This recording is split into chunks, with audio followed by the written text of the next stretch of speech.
Praise Lord. जो मैंने यीशु को विश्वास कले से मैंने यीशु को पछरे चलवा आरंभ कले। तबे प्रश्न उठे यह कौन मो यीशु को पछरे आज सत्य भाव में चालुअछि ना चालू ना। मो प्रिय लोक मैंने आज मुझे 3टी पॉइंट कहवाई चाहे। प्रथम पॉइंट जदि मो यीशु को पछरे सत्य भाव में चालुअछि ताहले मो जीवन में मु निर्धारित करुवा प्रत्येक लक्ष्य को प्रत्येक गोल पर्पज बा एम को मु पछरे रखी यीशु जहाँ मो जीवन निर्धारित करुवा प्रत्येक लक्ष्य को गोल बा पर्पज बा एम को मु फुलफिल करी। आखिर जब देखी माथि लिखित सुसमाचार अध्याय 4 पद 22 प्रकार लिखा जाए से माने सही क्षणी नौका और सेमानकर पिता को छाड़ी तांकर अनुगमन कले। मो प्रिय लोक मैंने यीशु ख्रीष्ट जितेबाला गालीली कूल उपस्थित हेले ठीक से समय पीतर जाकुब जोहन और आंद्रिय से माने माछ धरिबारे व्यस्त थिले एवं सेमानकर लक्ष्य यह थिला सेमानकर जीवन में जे प्रकार से माने माछ धरिबे एवं निज परिवार को से माने प्रतिपोषण करिवे। मो प्रिय लोक मैंने किंतु जितेबाला यीशुंकर परिचय सेमानकर जीवन रे से माने पाइले सेमानकर जीवन थिया प्रत्येक लक्ष्य गोल पर्पज बा एम समस्त विषय जे परिवर्तन हो गला। माछ धरिबा अपेक्षा मनुष्य धरिबा से माने श्रेयस्कर मन कले। ठीक से प्रकार मो प्रिय लोक मान कहवाई चाहे प्रेरित पुस्तक अध्याय 9 जदि मुझे देखी पाउलंकर तांको जीवनर लक्ष्य यह थिला से जे प्रकार ख्रीष्टीय लोक मान को ताड़ना देवे एवं से मान को जे प्रकार जेल रे भर्ती करिवे। किंतु जितेबाला साधु पाउल दमेशक रास्ता रे ख्रीष्ट यीशुंकर परिचय पाइले तांको जीवन थिया प्रत्येक लक्ष्य को तांके परिवर्तन कले एवं से जे ख्रीष्टंक लोक मान को ताड़ना करुथिले से व्यक्ति ख्रीष्टंक निमंते ताड़ित हेले सुसमाचार निमंते ताड़ित हेले तांको जीवन थिया प्रत्येक लक्ष्य को तांके परिवर्तन कले बा चेंज कले एवं ख्रीष्ट जहाँ तांको जीवन लक्ष्य रखिथिले से विषय को तांके पूर्ण कले। ठीक से प्रकार जितेबाला मु कलोस्य अध्याय 4 पद 14 देखी लूक से जन वैद्य थिले बा से जन डॉक्टर थिले एवं लूक तांको जीवनर लक्ष्य यह थिला से केवल रोगी मानकर चिकित्सा करेंगे। किंतु लूक जितेबाला ख्रीष्ट यीशुंकर परिचय तांको जीवन रे पाइले तांको जीवन थिया प्रत्येक लक्ष्य को तांके पछरे रखिले एवं चिकित्सा करिबा सहित से अन्य माननकु ख्रीष्टंकर सुसमाचार प्रदान कले। आमे जानिछु जे लूक तांके सुसमाचार मध्य लिखि अछंदी लूक प्रेरित पुस्तक मध्य लिखि अछंदी। यह लूक तांको जीवन थिया प्रत्येक लक्ष्य को परिवर्तन करी ख्रीष्ट जो विषय तांको जीवन में रखिथिले बा प्रभु जो लक्ष्य तांको जीवन में रखिथिले ये समस्त विषय को लूक पूर्ण कले। द्वितीय पॉइंट मु केमिति जानिबी जे मु यीशुंक पछरे सत्य भाव में चालू अछि ना चालू नै। द्वितीय पॉइंट यह यदि मो जीवन में एक बलिदान हृदय अच्छी ताहले मु कहिबी जे मु यीशुंक पछरे सत्य भाव में चालू अछि।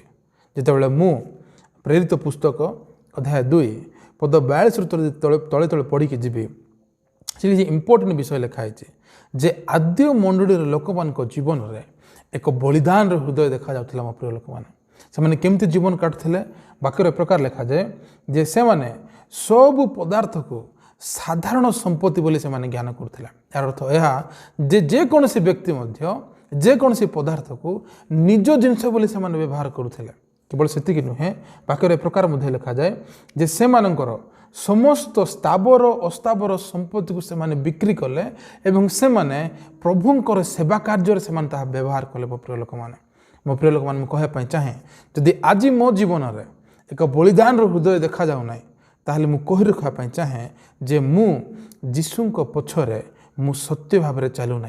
केवल सेतिक नुहे से जीवन से केमती जीवन काटुथिले से माने प्रत्येक दिन से माने प्रेरित मानकर शिक्षार सहभागितार रोटी भांगीबारे एवं प्रार्थना करिबारे से माने निविष्ट चित्त थिले। मो प्रिय लोक माने मु कहि रखापी चाहे जे आद्य मंडलीर प्रत्येक व्यक्ति जीवन में एक बलिदान हृदय थिला। केवल सेतिक नुहे जितेबाला मु फिलिमनकर पत्र को जितेबाला पढ़ुछि फिलिमन को निकट में जितेबाला साधु पाउल किछि पत्र लिखुअछन्ति मु सेठारे फिलिमनकर एक बलिदान हृदय देखुअछि। मु जानिछि जे ओनेसिमस फिलिमनकर दास फिलिमनकर एक मूल्यवान पदार्थ मूल्यवान जिनस चोरी करके पळेले किंतु फिलिमन जितेबाला ओनेसिमस को पुनर्बार पाइले ओनेसिमस को कौन सी प्रकार दंड देना फिलिमन कि ओनेसिमस को कौन सी प्रकार जेल रे भर्ती करना फिलिमन किंतु ओनेसिमस को फिलिमन क्षमा कला। एथर हम कौन जापर मो प्रिय लोक मैंने एथर ये विषय जापर जे फिलिमन एक बलिदान हृदय थिला। मो प्रिय लोक मैंने कही रखा चाहे जदि मो जीवन में एक बलिदान हृदय ना बा सैक्रिफिशियल हार्ट नहीं ताहले मु कही रखा चाहे जे मु जीशु को पछरे सत्य भाव में चलू ना हेले मु केमिति जानिबी बा कोठु शिखिबी मु बलिदान हृदय जिते मु पढ़ुची जोहन लिखित सुसमाचार अध्याय 3 पद 16 प्रकार लिखा जाए जे ईश्वर जगत को एडे प्रेम कले जे से एकमात्र पुत्र निजर एकमात्र पुत्र आम निमंते से दान कर मो प्रिय लोक मैंने बलिदान हृदय मु पिता ठारू शिखिबी पिता जीवन रु जानीपारि जे पिता ठारे एक बलिदान हृदय थिला। मो प्रिय लोक मैंने ठीक से प्रकार जदि आज आम जीवन में बलिदान हृदय नहीं ताहले मु कह रखा चाहे जे मु जीशु पछरे सत्य भाव में चलू ना।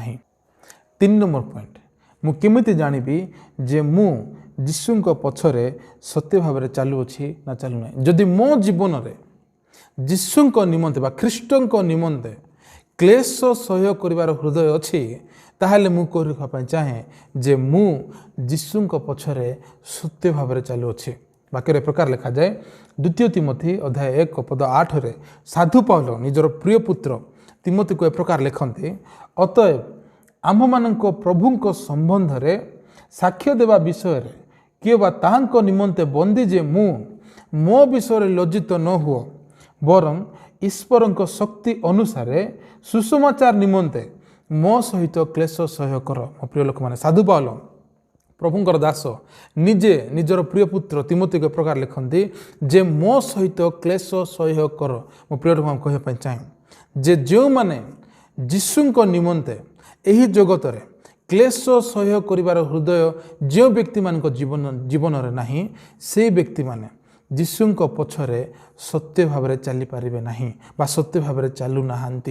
तेणुक वाक्य प्रकार मध्य लिखा जाए जीशु निजे कही अच्छी जे जोहन लिखित सुसमाचार अध्याय 16 पद 33 रे प्रकार लिखा जाए जे जगत रे तुम मान को निमंते क्लेश अच्छी जो व्यक्ति माने जीशु को विश्वास करते जीशु को पछरे चलती से व्यक्ति मान को निमंते जगत रे क्लेश अच्छी।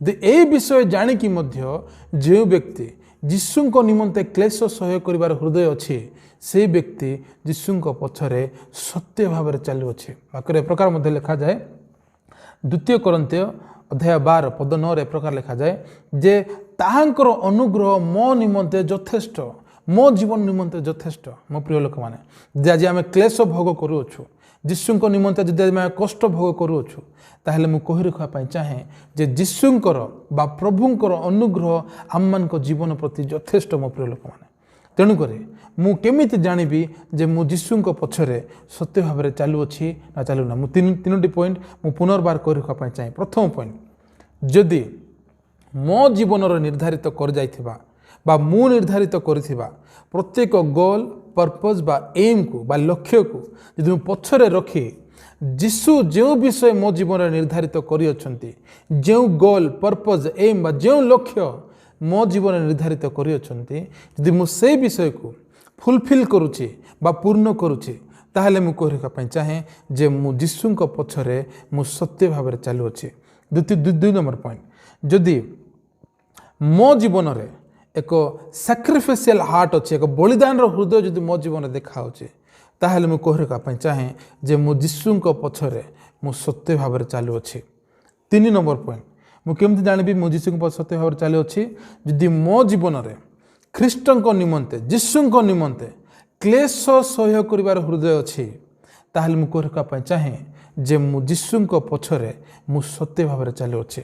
मो प्रिय लोक मैंने मु समस्त को उत्साह देवाई चाहे समस्त को एनकरेज करने चाहे जे यही 3टी पॉइंट आम जीवन में देखा जाओ एवं प्रभु आम जीवन द्वारा गौरव पातु। धन्यवाद।